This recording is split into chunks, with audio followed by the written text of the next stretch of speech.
Hey,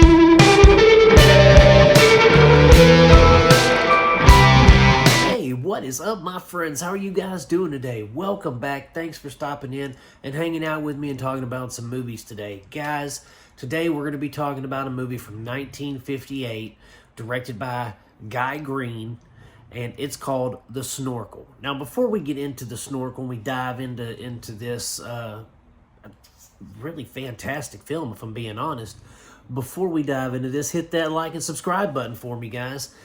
So if you'll remember, if you're an avid watcher, if you've watched most of my reviews, if you watched the one, a few times ago, my wife, my lovely, my immortal beloved, she got me this Hammer horror movie collection. But it's the Hammer collection when they merged with Columbia for a little bit. And so it has different genres, not just necessarily horror. And so I started watching a bunch of them. If you'll remember a few videos back where I said, hey, I'm going to be reviewing some of those, as I watch them in between some other stuff. And so this is the first one out of that collection since then. And this is The Snorkel, and it is more like a psychological thriller, a murder mystery, if you will, but it is just a fantastic film that you wouldn't necessarily expect Hammer to do. And so it's about this guy. He's a killer.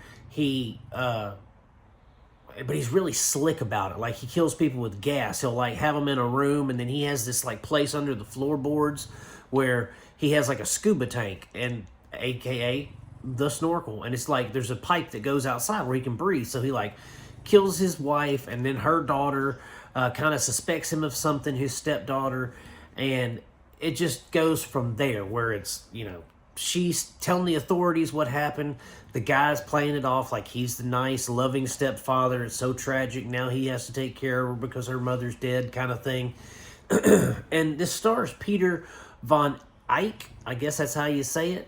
And he's a German guy from, I guess classic cinema back in the 40s, 50s, 60s, stuff like that.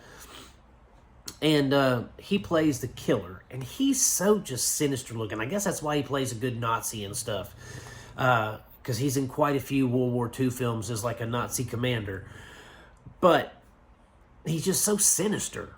He kind of creeps you out when you're watching him because he just chain smokes the whole time. And I'm wondering if that was a personality trait he gave the character, or if he really did just chain smoke like that, because I don't think he lived to be he was in his 50s when he died, I think. So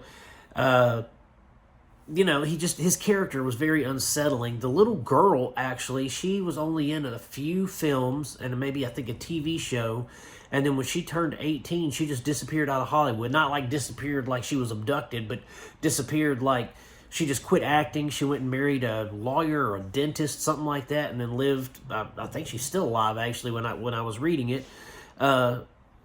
She went and did that with her life. So the little girl is also a very good actress. This little girl, I believed her when she was saying what he was doing. Of course, I saw what was happening, but even if I didn't see what had happened, I would believe her because the girl sounded so distressed, so distraught when she's trying to explain what this guy does. And the thing is, when the guy gets her alone, he'll try to, there's a scene where he's in the ocean with the little girl, they're swimming, and he's like, hey, don't swim out so far.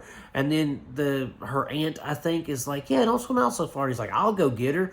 And so he goes to go out there, and he winds up, when he gets there, he tries to drown her. And it just so happens the aunt is coming behind him, and he didn't realize it, and she's like, hey, I'll help her, and he lets her go, and the little girl gets back to land, and she's like, he tried to drown me, and she's like, you're being preposterous. So the acting, the story itself is really good. It's not typical horror, or I don't know why I keep mispronouncing this. It's not your typical Hammer horror film. It's very psychological. And the score's great. It has really good music. It's just, The Snorkel overall is a fantastic film, and I'm glad it was included in that box set.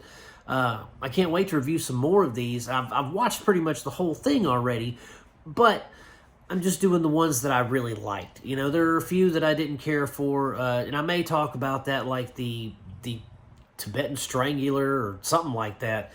But there were a few I didn't like, but the Snorkel is one that I really, really dug. So if you can find the Snorkel to stream somewhere, I couldn't find it anywhere, but I'm sure you people with access to the internet and sharp minds can figure out how to watch it.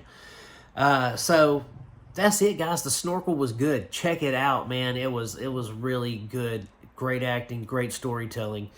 Hit that like and subscribe button for me on the way out, guys. And as always, I'm going to keep making them as long as you keep watching them. Peace out. God bless you, my friends, and I'll see you soon.